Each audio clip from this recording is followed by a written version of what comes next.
First off, we want to thank everybody for being here today. We're so excited about our first episode of Gov Gurus, and we have some wonderful guests with us today who are really going to help us talk about such a hot topic right now, which is accessibility. With deadlines coming up, I know a lot of agencies have many questions, and so we're hoping to answer those today. So with us, we have Lynn Wehrman with WeCo, and she's going to help discuss some of these regulations and what you can do to be compliant. And we also have Dana Healy from Tightrope Media. And just thank you both so much for being here. We're so excited to hear the information that you have to share and also your expertise. All right, so we'll start with SOSU TV. Here's a little table of contents. We're going to meet the experts. Then we're going to dive into a new approach to accessibility. We'll talk about the power of live streaming, website compliance, live captioning and assisted listening, and where to find out more. And then we'll also have a Q&A at the end to answer some additional questions. So SOSU TV, So, I'm going to toss it over to you, Mark.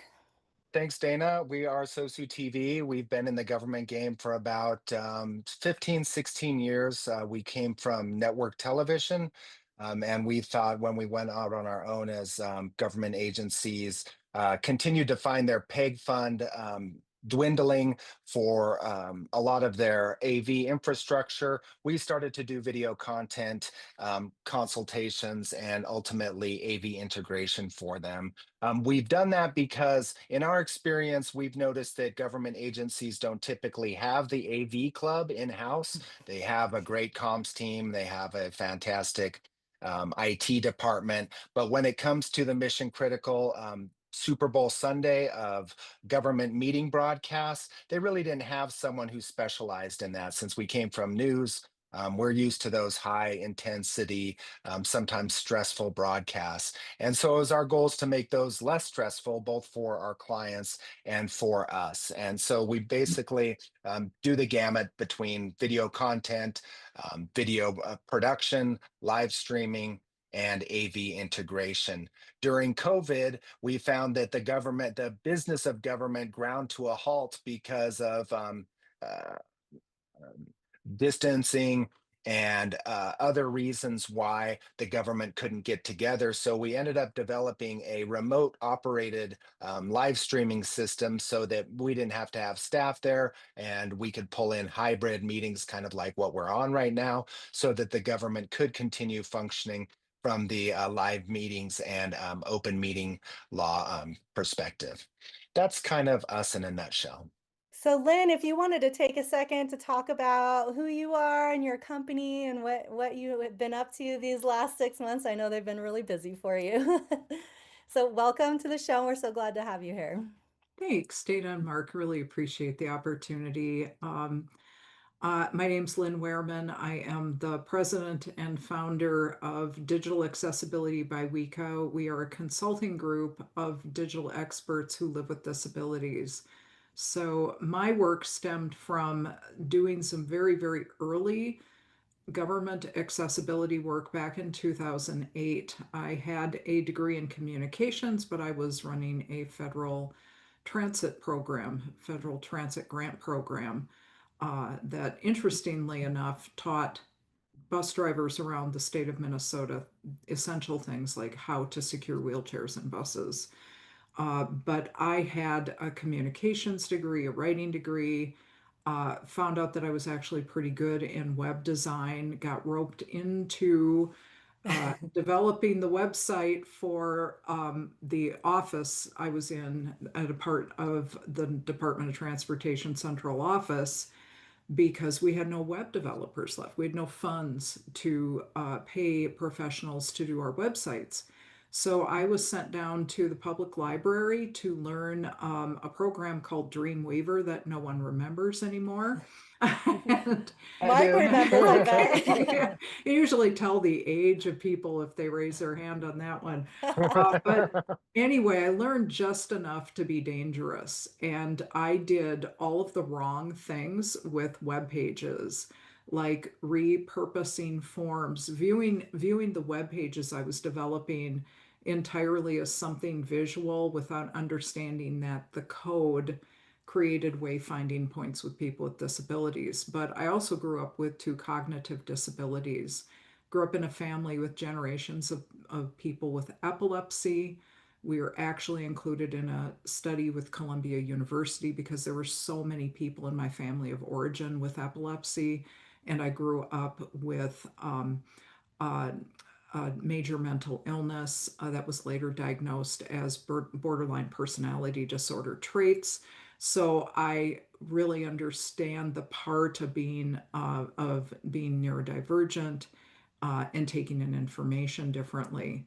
So when I was working on the first websites for MnDOT that needed to be accessible for the ADA transition plan, when I got asked to do that, I started to meet with the advisory board members who were members of the community who lived with disabilities and just sat in their home, watched them use their screen readers and different devices. And together we figured out how to make that ADA transition plan website accessible to members of the community with disabilities. And it wound up into a foray where I figured out how to make Microsoft documents accessible with the Great Lakes ADA Center at the University of Illinois so that we could start converting documents to an accessible format at MnDOT light years before it was on anyone's radar. So I was really lucky that people trusted my ability to figure things out. And we realized, I and this board of advisors from MnDOT, that we had created the perfect job for a subject matter expert. So we employ people with disabilities that are trained and certified. So they bring life experience and digital expertise. I really love that. I think that was one of the favorite things that I learned about your business. Just that you're surrounding yourself by people who are having this lived experience, which informs so much of what you're doing, and I think is such a great asset to your government clients. So I'm so happy to see that. And I was curious, what are, working with so many different government agencies, what are some of the um, questions that you're getting right now where there's kind of this sense of panic, this date of April, I think it's within a week, right? April 24th deadline, and people are starting to, what is the questions that you're getting that are most hard pressing right now? Well, I think that one of the issues is that this industry has been driven by software since inception. Um, we approached digital accessibility, we started to approach it from an entirely UX standpoint when we founded the company. We met an attorney that had us develop a manual accessibility audit process for them back in 2017, and then started to really integrate the technical into it. But we've always understood, because we live with the results of these websites, that the human experience has to be a part of that. But I think that the thing that's creating the biggest hurdle for a lot of governments is that the industry is shouting at them that everything has to be automated, and to not, in that there is no time and there is no way that they can include the feedback of people with disabilities. And I think that that really sets agencies back, because they'll look for these automated solutions that can be helpful and can be essential tools. But without consulting people with disabilities, they get off base pretty easily. We use AI in our work, but we always end it with human verification. So the struggle is, how to include, do we include, and can't we just automate it and forget it? And it's not a simple answer, and that gets people frightened. But why we exist is to empower people and make it easy for them to consult people who live with disabilities. And but I think that it's that idea that there is one silver bullet and that every agency is going to be the same. And if people just step back and take a deep breath and go, okay, let's look at what our agency is doing, and let's talk to some professionals who understand user experience and find out what is the tailored solution for us. I think a really good example of this is a large city that I've been speaking to in the last few weeks. They're just like, we don't know where to start. We don't know where to start. And we just sat them down and said, let's just find out who is touching your website and who's creating your documents. And starting at a very basic level of who is involved to determine who needs to be educated and what kind of tools will work for the kind of roles that they play. Um, so I think that it's maybe a bit of a complex answer, but accessibility has to be customized to work. And I think that that's a struggle for people. Yeah, Sure. absolutely.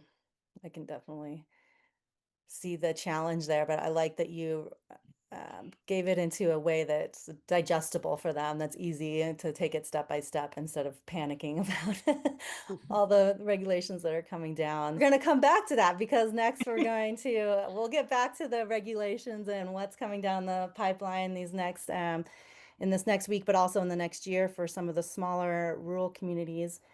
But up next, we have Dana Healy with Tightrope Media Systems. Welcome, Dana. Thanks, Dana. Great to be here. Like Dana said, I'm with Tightrope Media Systems. So what we do, we have kind of two functions that we can help cities with.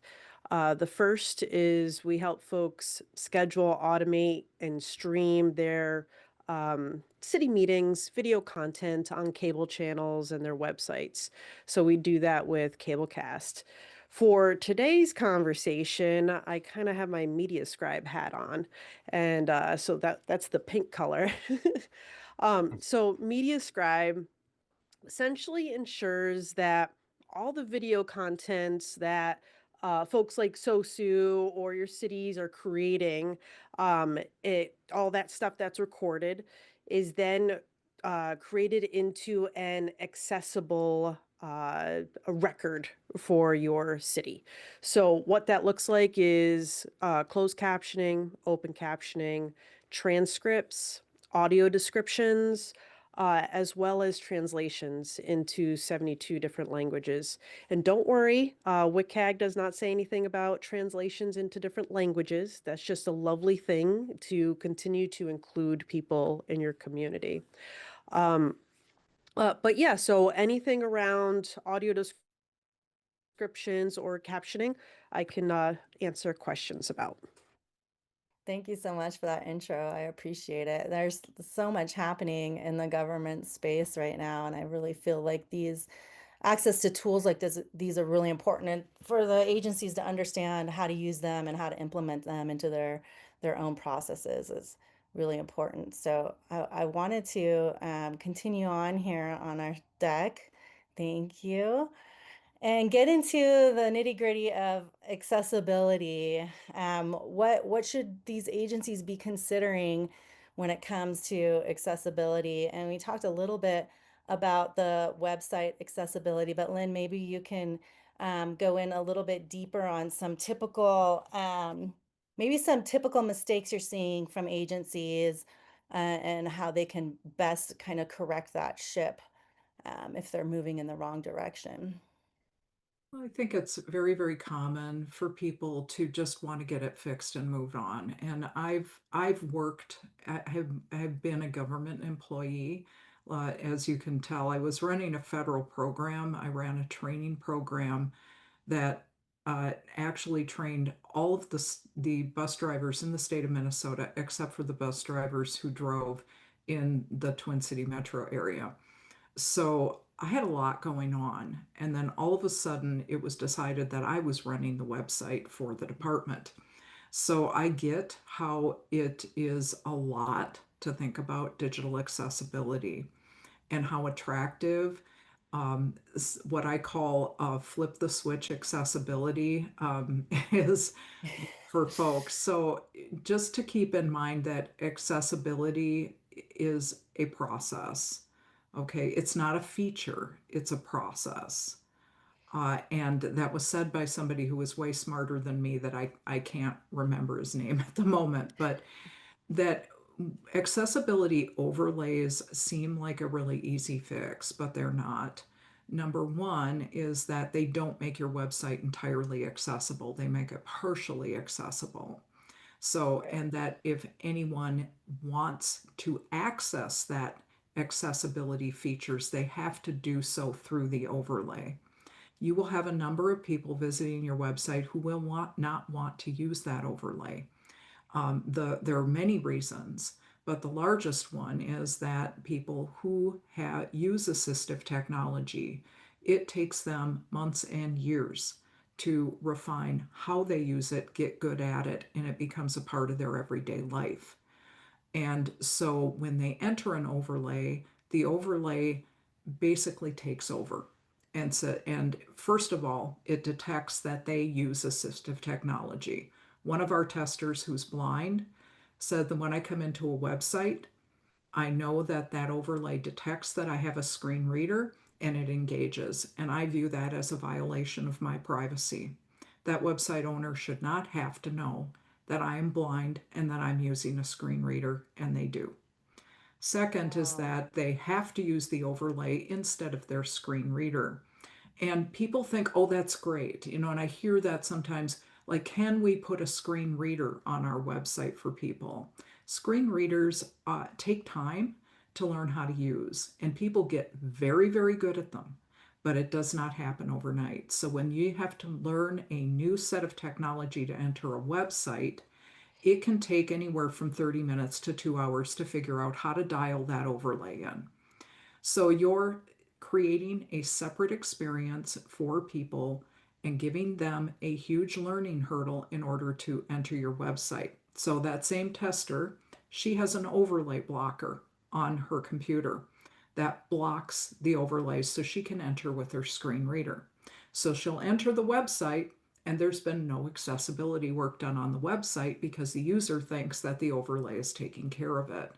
So what's happening now is that we're seeing between last year and this that lawsuits have gone up about 20-25% for accessibility, and they're tied to overlays being listed as a barrier to access to Oh, websites. wow. That they're so like this individual, she would detect that overlay. She'd try to get into the website, realize it isn't accessible, and then she'd leave. Some overlays also don't allow people to use their own assistive technology.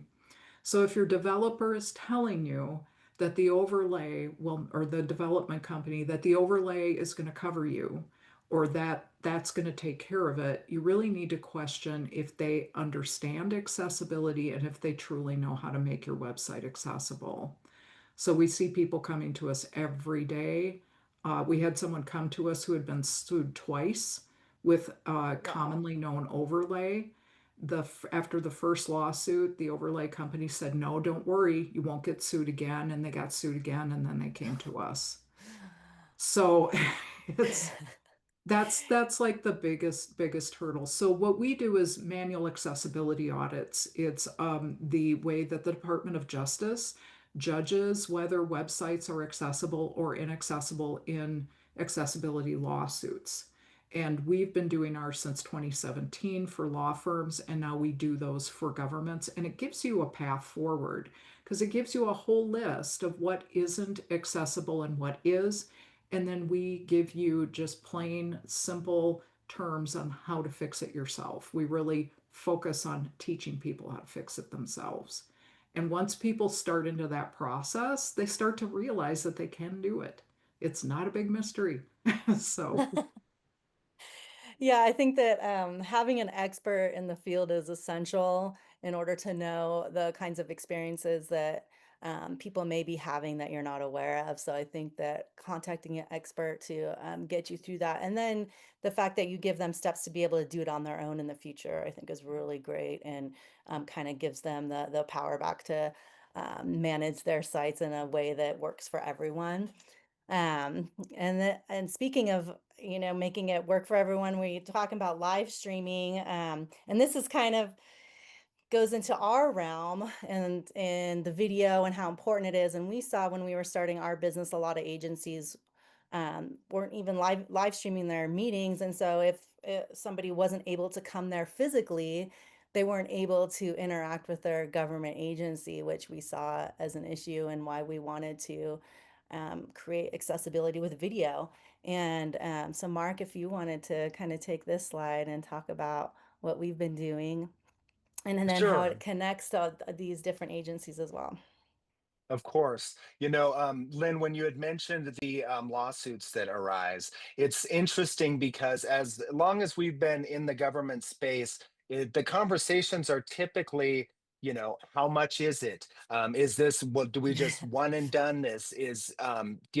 But when you think of the reactive element of what it could cost you in PR, or what it could cost you in, legal defense, or what it could cost you in tying up your entire DA division on something. It's really kind of like shifts the focus and takes it up to more of a 30,000-foot view.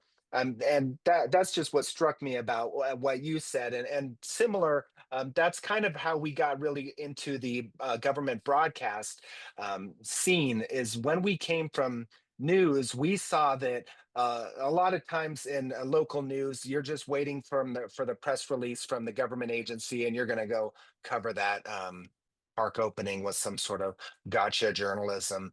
I don't mean to be bitter, but that was my experience, that we were just kind of hanging around waiting for the government to do something wrong, and you couldn't wait to pounce. And that was kind of local news in the early 2000s, late 90s. So when we came into it, we thought the first thing that is important is to get everyone in the room, everyone in chambers as possible, and then from the staff perspective and the electeds on the dais, let's all have a conversation about getting everyone into these meetings. How can we do it?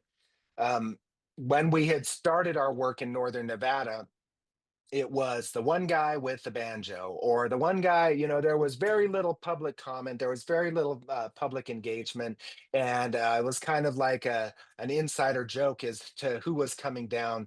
Now, with the recent events and the political landscape over the last decade, we've seen a ton more engagement of just people that want to come to the meetings, standing room only meetings, hot button issue meetings, overflow rooms. And now with the stream, when we're streaming, we're seeing thousands and thousands of users, but who we've left out of the conversation is the people who, now that maybe we've gotten the people who can physically attend the meetings, which is the idea behind broadcasting through streams. I can't make it down. Maybe I'm just at work. Maybe I physically can't go down there. Now we're streaming to them, so we've helped with that. Then later on, we started to help with, well, we have hearing impaired folks. Okay, we need to make sure that we can get them listening devices in chambers, in room. And how do we do that out in the wide world when they're on their phone somewhere? So we've helped to innovate in that sense. And then finally, now that we have those folks, what else can we help with? And so that's kind of how we really became experts in the broadcasting piece of the field, is trying to say, oh, we need to have someone that's versed in ASL at this press conference.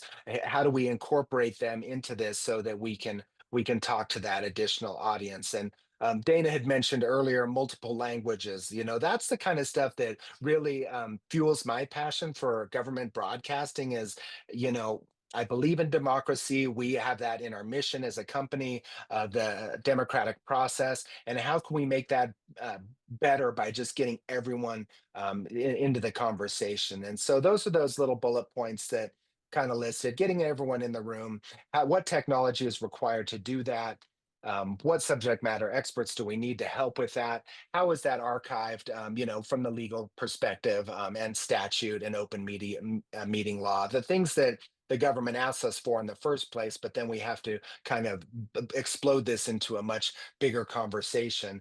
And ultimately, the goal is to, be more transparent and helping people communicate with the government on the local level. So that's kind of live streaming in a nutshell from our perspective. Great. Now, this multiple languages and captioning, and there's, web content and social media. There's so many different perspectives that we have to take into consideration here. So we have the Title II web rule. I'm not sure who wants to speak on this if that would be you, Lynn, or Dana, but just to kind of glance over what's happening from a federal level and how the state and local governments need to be compliant and that kind of information. Yeah, that's all Lynn. Lynn's great at this. Well, I was going to say Dana knows her part pretty well. We've been on plenty of podcasts and webinars together. Well, so in a nutshell, the Title II of the ADA Web Rule was released in April 2024.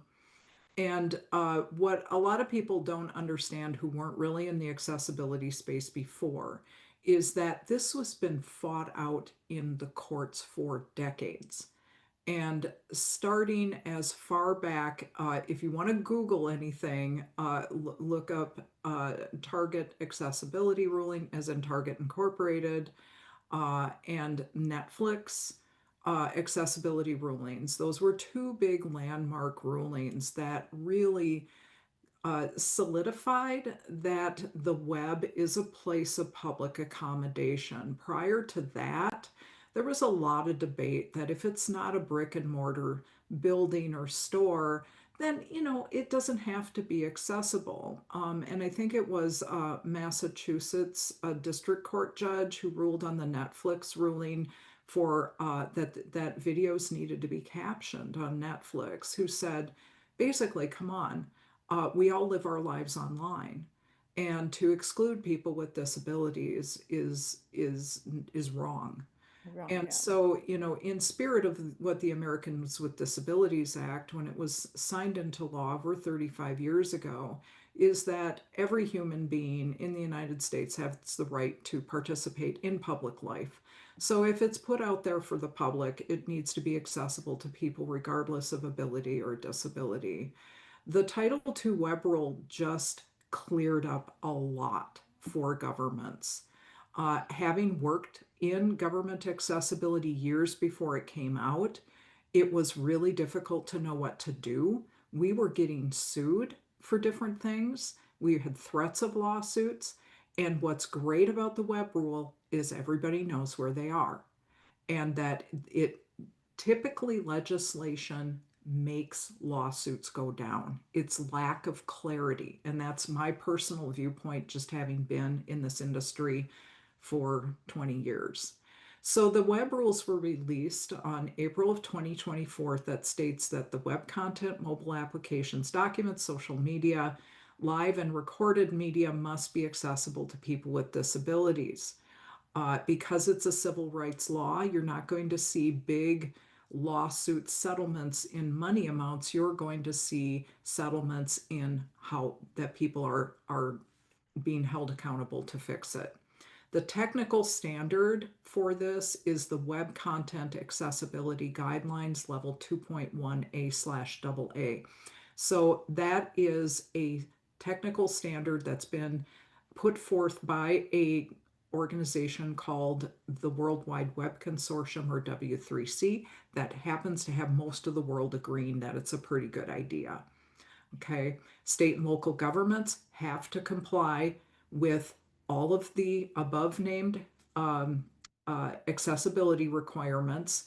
And what's different about this law that we didn't have before is that third-party vendor content is now included, meaning if you put something on your website that was developed by a third party, it has to be accessible.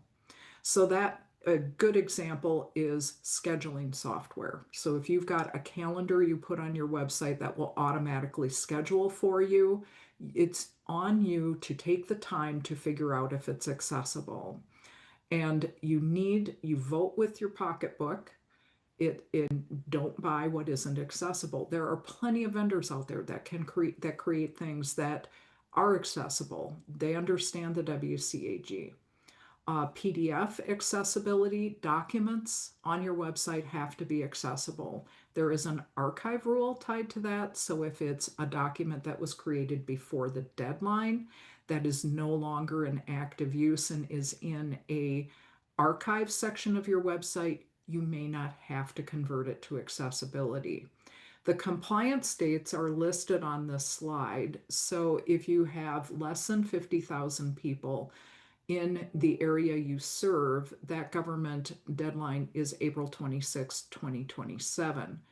That also is for special district governments. We work with a lot of watershed districts because we're in Minnesota and they are special district government. If you have 50,000 or more people, then you must comply by my daughter's birthday, which is next week, Oh, April 24th, 2026. So as that date comes and goes, know that someone is celebrating. yeah. But that's it in a nutshell. Thanks, Lynn.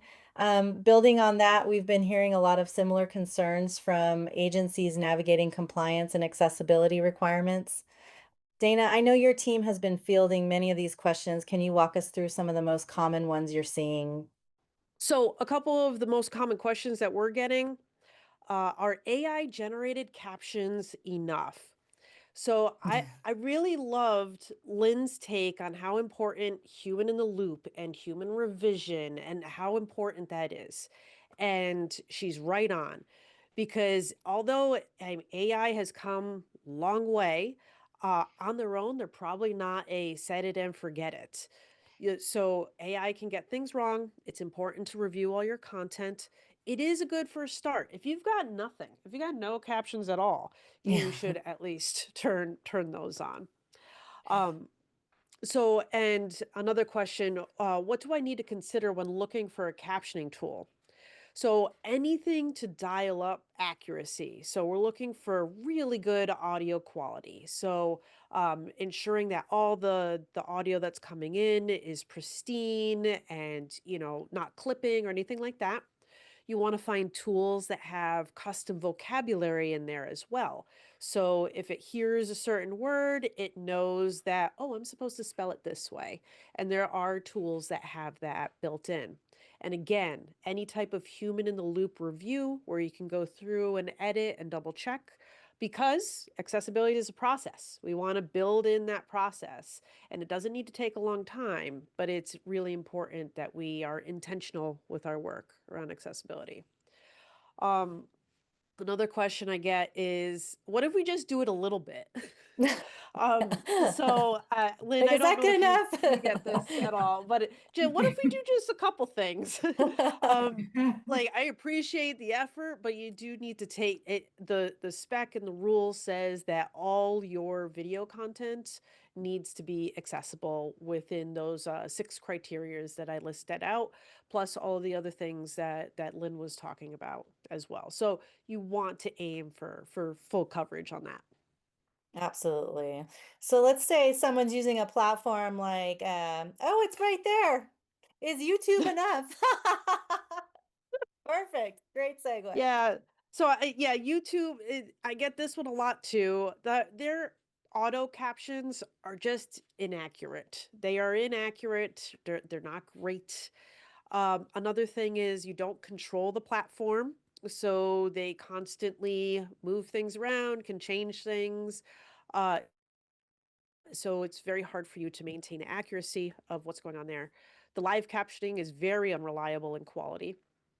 Um, so we've been doing some testing around audio descriptions and which platforms can carry the audio descriptions on a secondary track.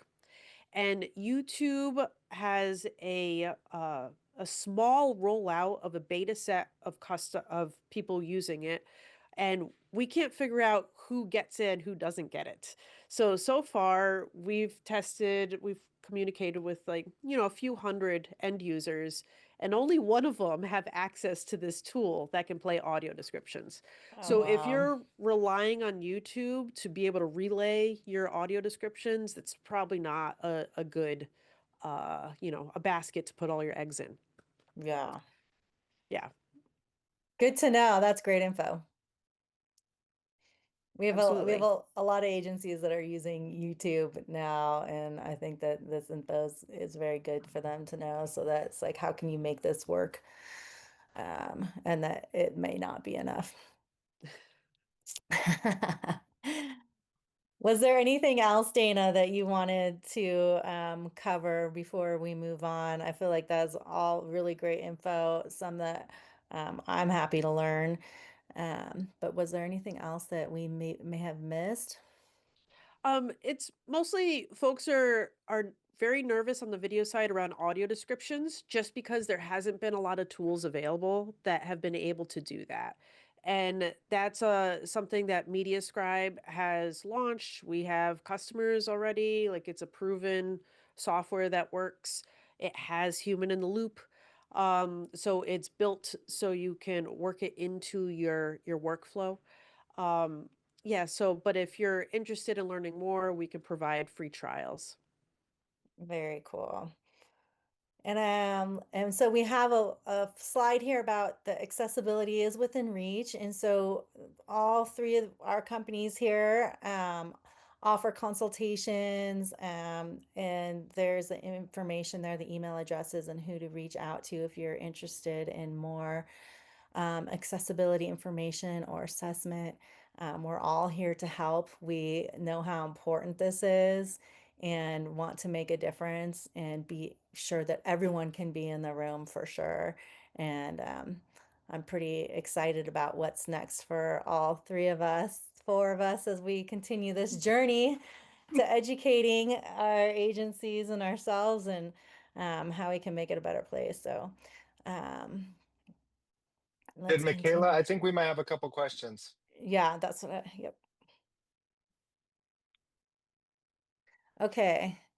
So is it possible to add captions or audio descriptions to videos that were created years ago? Or should they do that? So Uh, let's say I've been creating content for 10 years. How far back do I need to go? And so according to the spec, it's from the deadline date moving forward. So historically, you don't have to go back into your backlog okay, unless you take something from your backlog and you change it in any way or you republish it. Because then now it's going to be under the new compliance deadline, and you will need to add captions and audio descriptions to that video. perfect. Makes Okay, should we sense. be, yeah, it does. Should we be trying to meet the new standards if it's not required yet? So I think on the slide, a few slides, it has said under 50,000 or special districts may not have to comply with these at this time. But if you're over 50,000, is that is my understanding correct on that? And for these smaller and rural communities that may have smaller budgets, do you have any suggestions for them? Well, I we're think seeing, oh, go Oh, ahead. go ahead. I think in the next year, this is your learning time. So Yeah. you need Yeah, to like Lynn has said, it's a process. So you need to figure out what works. You need to take inventory of all of your assets and the things that you need to do. A year may seem like a long time, but trust me, it goes by it's so not. fast. Yeah. We have agencies that are coming to us this week that have the deadline in 2 weeks. Oh, And wow. they're and time goes by quickly, and it's really interesting to watch clients go through this process, government clients to go through this process, having been there myself without the deadlines. Um, and it's a very emotional process. People get very invested in how they've done things, and what they create digitally can almost feel like a baby to them. It feels very personal, and it takes time to coach people through these processes. And I remember breaking the news to our HR department that their job application form in a PDF had nested tables. There was no reason for it to have nested tables. And when I explained to them that those nested tables made it pretty inaccessible to screen readers, they were pretty angry at me. So, and they had always done it this way. And so Right. so besides just learning the process, there's a lot of emotional investment in how things have been done. And I found that more, having worked in large corporations and government, it's really present in government. So just understanding that it's going to take some time to figure out where you're at and to get people on board, and you're going to need that year. Yeah, absolutely. Start getting educated now, knowing what you need to do and make it happen because you're right, the time goes by so quickly and this is so important. Another question we had here, is there a checklist or workflow we can follow for things like posting videos, whether that be online or on your on the channels, peg channels? So we have a free resource called MediaScribe Academy. It's mediascribe.ai/academy. And we have a whole bunch of checklists, articles that really kind of educate you all on the video compliance side. So I'd be happy to drop it in the chat or wherever you guys would like. Yeah, that would be awesome if you could put that in the chat and then we can share it as an additional resource to this podcast. That would be great. Thank you. Perfect. Now we got it. We got the resources. Were there any other questions, Michaela, that came up? I think that was all of them. Okay, great. Well, thank you so much, everyone, for participating and sharing your expertise and this information. I think it will really be helpful, especially to those agencies that aren't quite versed in accessibility and how to make that happen on all the levels, web, video, social. And I appreciate you taking time out of your day to share your expertise. Thank Awesome. Well, you. thank you so much. Really appreciate it. Yes. Yeah, of course. Thank you very Thank you, much. everyone.